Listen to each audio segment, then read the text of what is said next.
Hey guys, my take on Tech 1 here today, and it is Monday, so that does mean a video from me. And today we do have some interesting topics, and mostly about cell phones and new firmwares and OSs coming up. First we have iOS 5.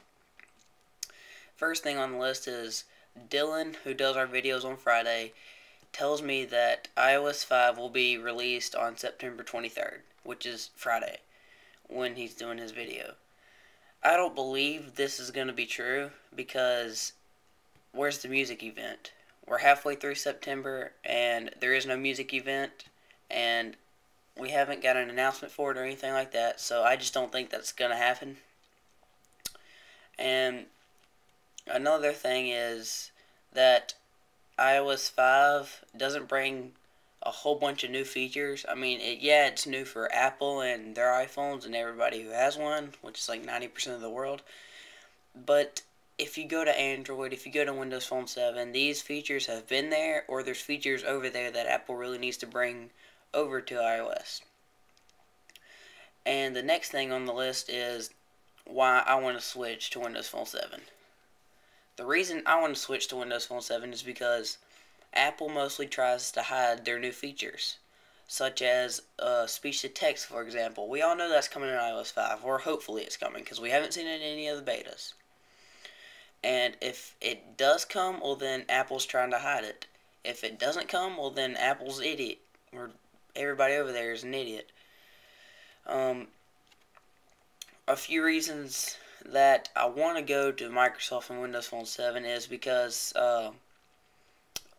take Mango, Windows Phone 7 Mango, their fall release of their Windows Phone 7 OS. The first beta was developer only, but the second beta and going on up from the second beta has been out to the public. Everybody can get it. You don't need to hacktivate it like you do on iOS to get iOS 5. And that's what I like about Microsoft is they let the public have their beta.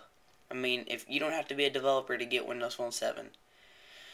And another reason I want to switch is because there is no tethered or untethered jailbreaks. I don't have to jailbreak my device and hope it's not tethered. I don't have to worry about tethered or untethered. So a few reasons I would want to stay with iOS and Apple is because, well, let's say I had an iPhone 3G. iPhone, if you had everything on that iPhone where you wanted it, all the apps, folders and all that good stuff, and you bought a new phone, a new iPhone, you can restore from backups on iTunes, and it'd be exactly the way you want it. With Android, you can't do that, as far as I know. Windows Phone 7, I'm not sure. I haven't done much research into it, but as far as I know, Apple's the only one who's done that. Another thing is Apple's lifespan of their devices are too short. Like the iPhone 3GS, the update it will get is iOS 5. The first generation iPhone, the last update it got was like iOS 3.1.3, I think. I'm not sure.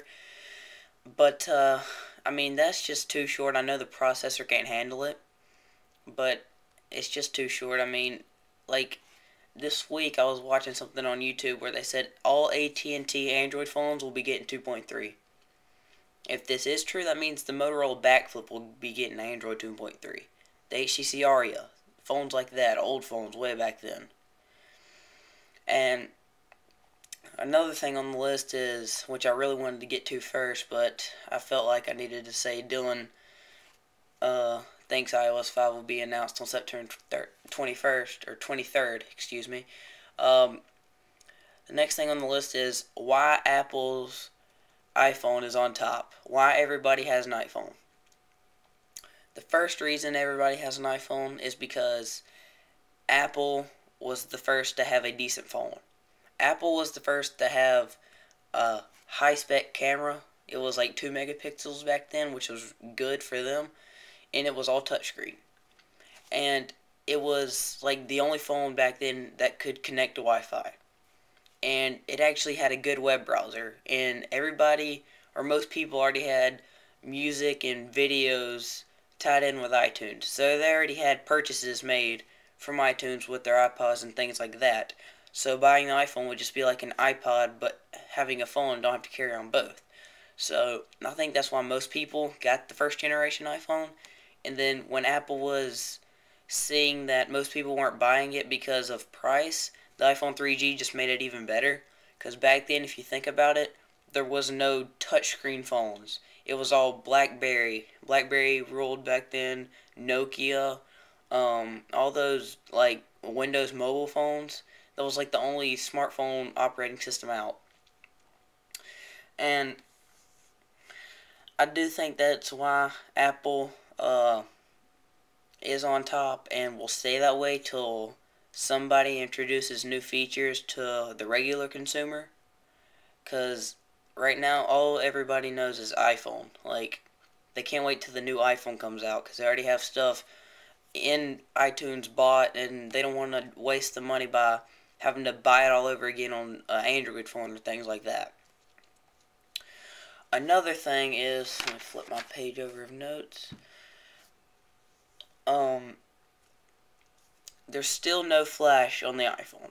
Dylan told me at church Wednesday when I talked to him, he said that Adobe has surrendered to Apple. I'm not sure what that means, but he said that the Adobe Flash will be on iOS 5, but we won't be able to interact with it. He said that we'll be able to watch it, but not interact with it. I'm not sure what that means, but if it's true, then great.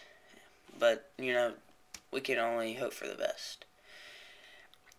Of things that need to be improved on Apple's part would be like, it took them 4 years to get multitasking and to add a wallpaper. It took them 5 years to get notifications right. It took them 3 years to get copy and paste. And even though Apple's App Store is huge, Android's not far behind. Windows Phone 7's really far behind, but it's in third place. Better than WebOS and other operating systems like that. Overall, I still think Windows Phone 7 should be the #1 OS by 2016 maybe, because the iPhone's moving to Verizon and leaving AT&T, and if it does come to Sprint, then I think most people will have iPhones. The iPhone 5 will be the last iPhone on AT&T as far as I know.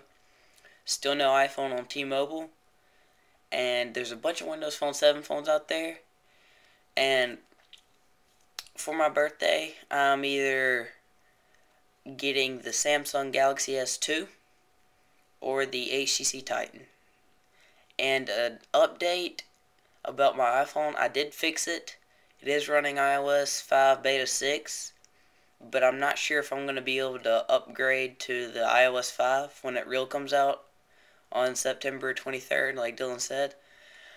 But only time will tell. So thanks for watching. Comment, rate, subscribe, and tell me what you think in the comment section below. Thanks for watching.